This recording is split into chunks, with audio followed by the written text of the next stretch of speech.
Diabetes ಇದ್ದವರು ಎಲ್ಲ ಫುಡ್ಡನ್ನು ತಿನ್ಬೋದು, ಅದನ್ನು ತಿನ್ನಬಾರ್ದು ಇದನ್ನು ತಿನ್ನಬಾರ್ದು ಅಂತೆಲ್ಲ, ಬಟ್ ಎಲ್ಲನೂ ಲಿಮಿಟಲ್ಲಿ ತಿನ್ನಿ ಅಷ್ಟೇ. ಸೊ ಗ್ಲೈಸೆಮಿಕ್ ಇಂಡೆಕ್ಸ್ ಅಂತ ಕರಿತೀವಿ. ಕೆಲವೊಂದು ಫುಡ್ಡಲ್ಲಿ ಗ್ಲೈಸೆಮಿಕ್ ಇಂಡೆಕ್ಸ್ ತುಂಬ ಜಾಸ್ತಿ ಇರುತ್ತೆ, ಕೆಲವೊಂದು ಫುಡ್ಡಲ್ಲಿ ಲೋ ಇರುತ್ತೆ. ಯಾವುದ್ರಲ್ಲಿ ಲೋ ಇರುತ್ತೆ ಅದನ್ನು ಜಾಸ್ತಿ ಯೂಸ್ ಮಾಡ್ಬೋದು, ಯಾವುದ್ರಲ್ಲಿ ಹೈ ಇರುತ್ತೆ ಅದನ್ನು ಸ್ವಲ್ಪ ಕಡಿಮೆ ಯೂಸ್ ಮಾಡಬೇಕು ಅಂತ ಹೇಳ್ತೀವಿ ಅಷ್ಟೇ. ಈಗ ಶುಗರ್ ಕಂಟೆಂಟ್ ಜಾಸ್ತಿ ಇರೋವಂಥ ಫ್ರೂಟ್ಸ್, ಲೈಕ್ ಎಲ್ಲ ಫ್ರೂಟ್ಸಲ್ಲೂ ಸ್ವಲ್ಪ ಶುಗರ್ ಕಂಟೆಂಟ್ ಜಾಸ್ತಿನೇ ಇರುತ್ತೆ. ನಾವಿನ್ನೂ ಕ್ರಷ್ ಮಾಡಿ ಕುಡಿದ್ರೆ, ಜ್ಯೂಸ್ ಮಾಡಿ ಕುಡಿದ್ರೆ ಜಾಸ್ತಿ ಆಗುತ್ತೆ ಶುಗರ್ ಕಂಟೆಂಟ್. ಅದಕ್ಕೆ ಹಾಗೆ ಹೋಲ್ ಫ್ರೂಟ್ಸ್ ತಿನ್ನಿ. ಈ ಆ್ಯಪಲ್, ಸೇಬು ಅಥವಾ ಮರಸೇಬು ಅಂತ ಕರಿತೀವಿ, ಮತ್ತು ಸಪೋಟ, ಇದು ಗೂವಾ ಅಂತ ಕರಿತೀವಿ, ಅವೆಲ್ಲನೂ ಸ್ವಲ್ಪ ಜಾಸ್ತಿ ತಿನ್ಬೋದು. ಮ್ಯಾಂಗೋಸು, ಜಾಕ್ ಫ್ರೂಟು ಅಂತ ಕರಿತೀವಲ್ಲ, ಮಾವಿನ ಹಣ್ಣು ಮತ್ತು ಹಲಸಿನ ಹಣ್ಣು, ಅವೆಲ್ಲ ಸ್ವಲ್ಪ ಕಡಿಮೆ ತಿನ್ನಿ.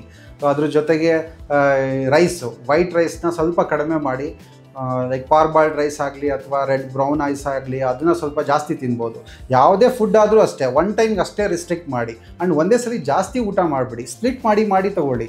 ಸೊ 3 hours 4 hours ಗ್ಯಾಪಲ್ಲಿ ಸ್ವಲ್ಪನೇ ತಿಂದರೆ ಒಳ್ಳೆಯದು. ಒಂದೇ ಸಲ ಜಾಸ್ತಿ ಊಟ ಮಾಡಿ ಗ್ಯಾಪ್ ಜಾಸ್ತಿ ಬಿಟ್ಟರೆ ಶುಗರ್ ತುಂಬ ಫ್ಲಕ್ಚುಯೇಷನ್ಸ್ ಆಗೋ ಚಾನ್ಸಸ್ ಇರುತ್ತೆ.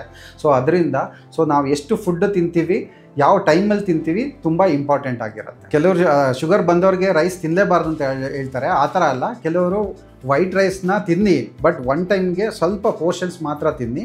ಸೊ ಅದು ಬಿಟ್ಟರೆ ವೀಟ್ ಪಾರ್ಬಾಲ್ಡ್ ರೈಸ್ ಅಂತ ಏನಿರುತ್ತೆ ಅಥವಾ ರೆಡ್ ಬ್ರೌನ್ ರೈಸ್ ಅಂತ ಏನಿರುತ್ತೆ ಅದನ್ನು ಸ್ವಲ್ಪ ಇನ್ನೂ ಜಾಸ್ತಿ ತಿನ್ಬೋದು.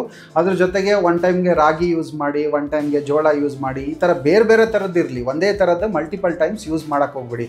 ಬೆಳಗ್ಗೆ ಮಾಡಿದ್ದೆ ಮಧ್ಯಾಹ್ನಕ್ಕೆ, ರಾತ್ರಿಗೆ ಆ ರೀತಿ ಯೂಸ್ ಮಾಡೋದಕ್ಕೆ ಹೋಗಬೇಡಿ ಅಂತ ಹೇಳ್ತೀವಿ.